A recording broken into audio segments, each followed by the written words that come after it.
IAS institute నిర్వహిస్తున్న all India scholarship exam pass అవ్వండి. 2 years ఫీజులో 50% మాత్రమే పే చేయండి. ఉల్టా ఇంకా మళ్ళీ ఆయన్నే అంటాడు, దబాయిస్తాడు. ఎవడా అన్నది, ఎవరన్నారు ఆ మాట అని ఉల్టా దబాయించి ముచ్చటగా మూడో స్టాండ్ చెప్పగలిగిన నేర్పరితనం కూడా రేవంత్ రెడ్డి గారిలో ఉంది. ఇవన్నీ నేను ఉత్తగా మాటలు చెప్తలేను, మీకు అన్నీ ఆయన నిజస్వరూపమే బయట పెడతా. వాటం తీరు మాట మార్చడం, పూటకో పార్టీ మార్చడం కూడా రేవంత్ రెడ్డికి వెన్నతో పెట్టిన విద్య. ఒక పార్టీలో ఉంటూ మరో పార్టీ అగ్రనాయకులను రాక్షసులు అంటాడు, మళ్ళీ అదే పార్టీలో చేరి దేవతలు అంటాడు.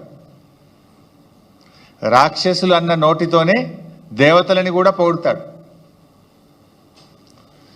సిగ్గు ఎగ్గు కానీ సంకోచం వ్యాకోచం ఏమీ లేకుండా రెండు తీర్ల కూడా కంఫర్టబుల్గా నిస్సిగ్గుగా మాట్లాడే తత్వం రేవంత్ రెడ్డిది.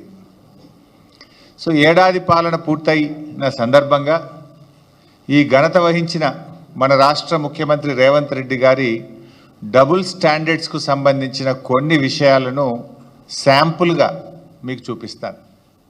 చూపించాలంటే ఇంకా చాలా ఉన్నాయి. ఇప్పుడే కూర్చుంటే మా లక్ష్మారెడ్డి అని ఒక 10 కొత్త పాయింట్లు చెప్పిండు నాకు. నేను కొన్ని ఇవాళ చూపిద్దాం అనుకున్నా కానీ గిదున్నది అని కొత్తవి చెప్పిండు ఇప్పుడు నాకు. నిజంగా అన్ని చూపించాలంటే రేపు పొద్దుగాల దాకా చూపించచ్చు రేవంత్ రెడ్డి డబుల్ స్టాండర్డ్స్ మీద. కానీ యనుమల గారి కొన్ని ఆనిముత్యాలు ఇప్పుడు మీ ముందు ప్రదర్శిస్తాను. రైతు బంధు చూపించు బాబు. పంటలకే ఇస్తున్నావు, మూడో పంటకి ఎందుకు ఇస్తలేవు? పంటకు 5,000 ఎకరానికి ఇచ్చినావు, 2 పంటలకే ఇచ్చిన సన్నాసి రైతు బంధు.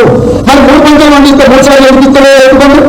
భూమి లేని ఉపాధి హామీ కూలీలకు కూడా సంవత్సరానికి 12,000 రూపాయలు ఇస్తామని చెప్పినాము. ఈ భూమి యజమానికి వచ్చేది కౌలు రైతుకు వచ్చేది. ఒకరికి ఇచ్చి ఒకరికి ఎగ్గొట్టే విధానం లేదు. అది కౌలు రైతు మాట్లాడుకోవాల్సిన అవసరం ఉంది.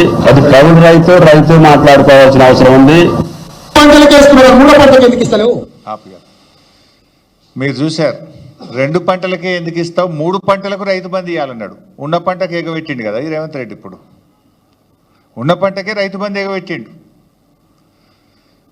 అంటే ఎన్నికల ముందు ఇంకో మాట చూశారు, కౌలు రైతుకు ఇస్తాం, రైతుకు కూడా ఇస్తామన్నాడు రైతు బంధు. కౌలు రైతుకి ఇచ్చినామని రైతుకు ఎగ్గొట్టం, రైతుకి ఇచ్చినామని కౌలు రైతుకు ఎగ్గొట్టం అన్నాడు ఆనాడు రేవంత్ రెడ్డి గారు. ఇవాళ ఏమంటున్నారు, అది కౌలు రైతు ఇద్దరే మాట్లాడుకోవాలి అని చెప్పి నిస్సిగ్గుగా మాట మార్చిన ఈ ప్రభుత్వ తీరు మీరు గమనించవచ్చు.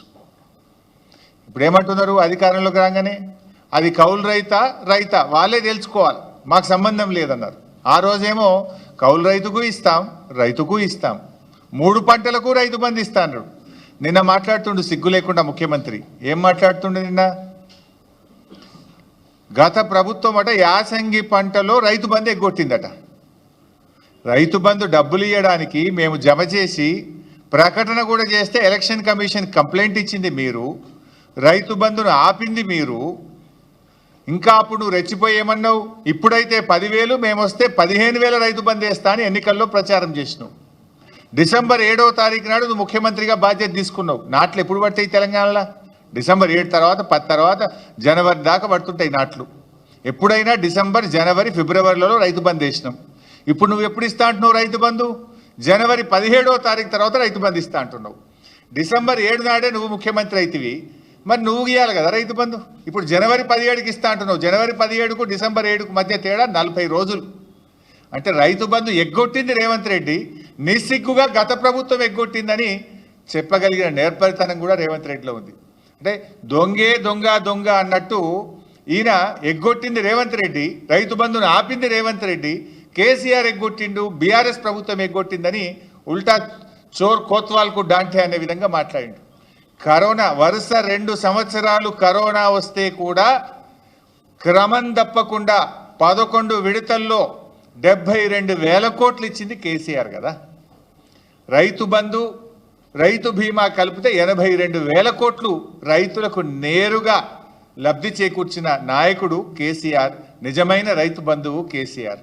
నువ్వు అవి ఆపుకుంటా కొర్రీలు పెట్టి అంత కొడితే 20,000 కోట్లు ఇచ్చినావు. ఇంకా 11,000 కోట్ల రుణమాఫీ ఉన్నది. నువ్వు ఇచ్చిన 20,000 కోట్లు కేసీఆర్ గారు ఒక్క రైతు బంధు, రైతు బీమాకి ఇచ్చిన డబ్బు 82,000 కోట్లు. అంటే నీకంటే 4 రెట్లు అధికంగా ఇచ్చిండు కేసీఆర్ గారు. ఈ రకంగా రైతు బంధు విషయంలో 3 పంటలకు ఇవ్వాలన్న రేవంత్ రెడ్డి ఉన్న పంటకు ఎగ్గొట్టిన రేవంత్ రెడ్డి నిజస్వరూపం మీ ముందు పెట్టాం.